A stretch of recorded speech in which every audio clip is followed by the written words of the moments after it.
जो हाथी घोड़ा जितना भी मवेशी मुख्य मवेशी का मेला था ये, और सबको जो है बंद कर दिया गया। सरकार इस पर कोई ध्यान ही नहीं है। जनता मरे या जनता चूल्ही बाढ़ में जाए। संसद भवन की सीढ़ियों पर और विधानसभा की सीढ़ियों पर माथा टेकते नेताओं का फोटो देकर वाह वाह करने वाला जनता जनार्दन ये जवाब दे कि मंदिर किसको कहा जाता है। संसद भवन या विधानसभा में वो जनसेवक बैठते हैं जिनको जनता अपनी सेवा करने के लिए चुनती है। तो सवाल यह है कि मंदिर वो होना चाहिए जहां जनता बैठती है, और वो मंदिर ये दुकान है जहां ये चचा दिन भर बैठते हैं। तो मंत्री जी और विधायक जी को कायदे से सर यहाँ झुकाना चाहिए था। जहाँ आपके जनसेवक बैठते हैं उसको कार्यालय कहते हैं, वो मंदिर हो ही नहीं सकता। लॉजिकली पहले समझ लीजिएगा बात मेरी। लोकतंत्र का मंदिर आप उसे कहते हैं। लोकतंत्र में जनता मालिक है, तो जहाँ मालिक बैठती है वो उसका चौखट मंदिर का चौखट माना जाए। यहाँ जहाँ जनसेवक बैठते हैं उसके चौखट को माना जाए।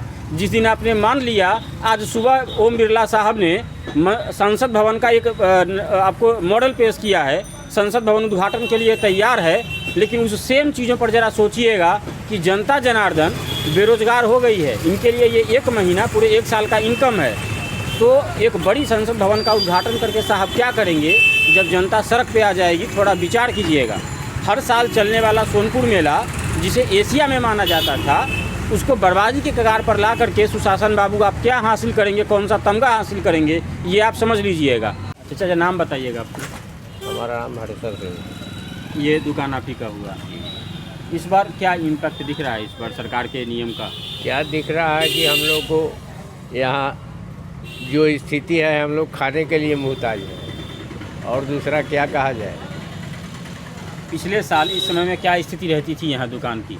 इस वक्त तो पिछले साल इस वक्त हम आपसे बात करने के काबिल रहते कि यहाँ अपने कार्य में जो है बिजी रहते, आपसे बात करते ही नहीं। कितने लेबर आप रखते थे यहाँ पर? यहाँ 10 लेबर खटता था। अच्छा, कारीगर उरीगर सब हाँ रहते थे। 10 स्टाफ रहता था जी। और यहाँ लाखों लाख के भीड़ इस जगह चलने का आज के डेट में जो है चलने का जगह नहीं यहाँ मिलता है। तो लगभग एक महीना ही मेला चलता है। एक महीना 3 रोज सरकारी मेला था, उसके बाद जो है 1 महीना मेला और जो है एक्सटेंड हो जाता है अपने आप बढ़ते। हाँ, बढ़ते। बिल्कुल। सामान वामान समेटते रहते हैं, बढ़ता बिल्कुल रहता है। बिल्कुल। तो इस तकरीबन लगभग ये 1.5-2 महीने का खेल रहता है। इसमें तकरीबन कितना इनकम हो जाता है? अब क्या कहा जाए इसके लिए, तो अन्य पिछले साल की बात करें तो अंदाजन मोटा मोटी एग्जैक्टली पिछले साल 2-2.5 लाख रुपया हम जो है इससे 1-1.5 महीने में आमदनी होता था। मतलब ये अंदाजन है कि एक परिवार का गुजर बसर 1-2 महीने में साल भर के लायक हो जाता है। बिल्कुल बिल्कुल। उसके बाद का कोई खास तो इस दुकान का हम नहीं समझते कि ज़्यादा इनकम सोर्स जनरेट होता होगा। जी नहीं। तो मतलब ये है कि ये पूरे साल का इनकम जो है इस बार मारा गया। पूरे साल का इनकम मारा गया। हम लोग का रोजी रोटी सब ठप हो गया। यहाँ हम लोग खाने तक का मुहताज है, वो स्थिति हो गया है। 9 महीना लॉकडाउन रहा, और फिर इस मेले के समय में हम लोग साल भर इसको जुगा करके चलते थे। आज के डेट में ये वो भी हम लोग का मुंह से छीन लिया गया। आपको लगता है कि कारण कोरोना है या कुछ और है? क्या कोरोना खेल मतलब कोरोना के कारण से हो रहा है या कुछ और मामला? कोरोना क्या है, ये सब राजनीतिक चाल है, और क्या कहा जाएगा।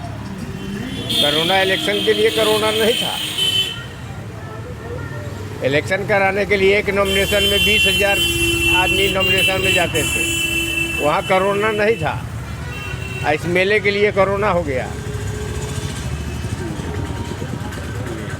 और आसपास के लोगों का ये असर, आप लोग बता रहे थे वो मीटिंग किए थे, बैठक किए थे आप लोग? बैठक किए थे, उस गाँव वाले सब लोग ना? हाँ, उस पर डीएम साहब किसी तरह का एक्शन नहीं लिए, उनको ज्ञापन दिया गया था। जी। तो वो फिर उस पर तो ऊपर से ही ऑर्डर था, मंत्री जी का ही था, तो बेचारे डीएम साहब करें क्या? मतलब एटलीस्ट था ये कि मतलब बड़ा लेवल पे नहीं होता, छोटे लेवल पर ही होता, कुछ तो होता। बिल्कुल बिल्कुल, छोटे लेवल पर होता। हम लोगों को कम से कम जीने खाने के लिए तो अपना रोजी रोटी चलते रहता। अच्छा, इस साल जो मान लीजिए बंद कर दिया गया है, इसका असर अगले साल के मेले पर भी पड़ेगा? हाँ क्या? बिल्कुल, अगले साल मेले का असर पड़ेगा। कैसे? जो इस साल नहीं आया, क्या मेला नहीं लग रहा है।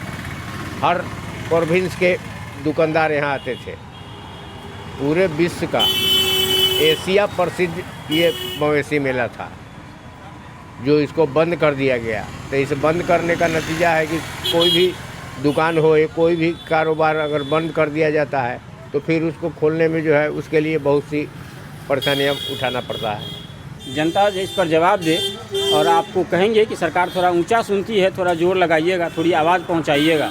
सरकार तक आपके प्रतिरोध की आवाज़ पहुंचनी चाहिए। सहमत असहमत आप हो सकते हैं, लेकिन आप सरकार को अपनी बात ज़रूर पहुंचाएं। धन्यवाद।